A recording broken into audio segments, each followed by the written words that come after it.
दोस्तों नमस्कार। कल माननीय सुप्रीम कोर्ट का फैसला आया है। शिक्षकों पर अनिवार्य टेट का मामला जो रिव्यू हम लोगों ने दायर कर रखा था। लगभग 225 समीक्षा याचिकाएं दायर थी पूरे देश से, लेकिन सारी याचिकाओं को खारिज करके माननीय सुप्रीम कोर्ट ने 1 साल का समय केवल बढ़ाया है। हमारा शिक्षक इस समय बहुत ही निराश और हताश है, लेकिन मैं बताना चाहूँगा कि शिक्षक को निराश और हताश होने की कोई ज़रूरत नहीं है। अभी हमारे पास बहुत सारे रास्ते बचे हुए हैं। पहला रास्ता तो यह है कि हमारे शिक्षक स्वयं को प्रूव करेंगे और वो टेट जैसी परीक्षा को पास करके दिखाएंगे। दूसरा रास्ता दोस्तों क्यूरेटिव पिटीशन है, जो माननीय सुप्रीम कोर्ट में पुनः दायर की जाएगी। इस पर संगठन बहुत अच्छे से विचार कर रहा है और वो राय ले रहा है। पिटीशन के अलावा एनसीटी के द्वारा ही हम लोगों को ये दिया गया कि आपको टेट पास करना होगा।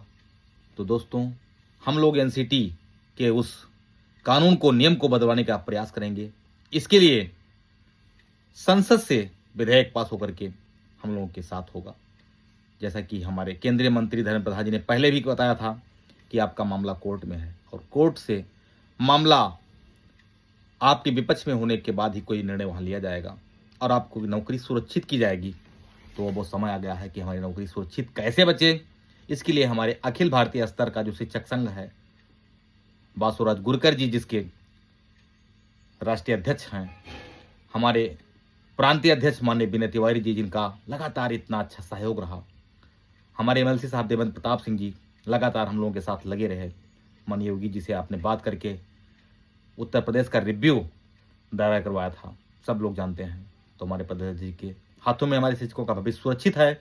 विनय तिवारी जी की अगुवाई में हम लोग केंद्र सरकार की उस विधेयक के लिए प्रयास करेंगे कि एनसीटी अप्रूव करके पुनः उसमें दे कि 2010 के पहले के जो शिक्षक हैं उन्हें टेट से मुक्त रखा जाए और हमें पूरी उम्मीद है कि उसमें सफलता मिलेगी। बस आपको हौसला बनाए रखना होगा।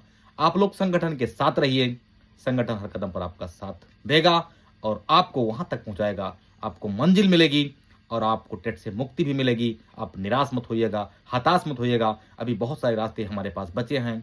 हम क्रमिक चलेंगे रास्ते से, हम संवैधानिक प्रक्रिया का पालन करेंगे, जो भी करेंगे हम शांति के साथ करेंगे।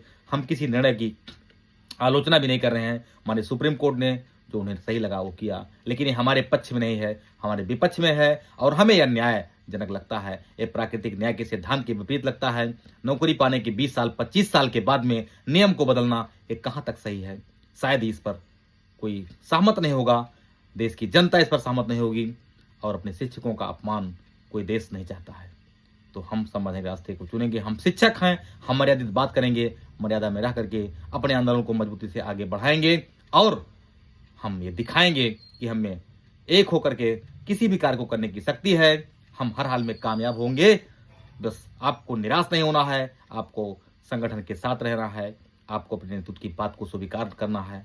आप जरूर जीतेंगे, आप जरूर कामयाब होंगे। बस इतनी बात के साथ एक बार आपका आह्वान करता हूं, पूरे देश के शिक्षकों का आह्वान करता हूं कि आप संगठन के बताए हुए रास्ते पर चलिए। सफलता निश्चित है, थोड़ा देर लग रहा है, लेकिन आप जीतेंगे। आपको जीतने से कोई नहीं रोक पाएगा। जय शिक्षक, जय भारत।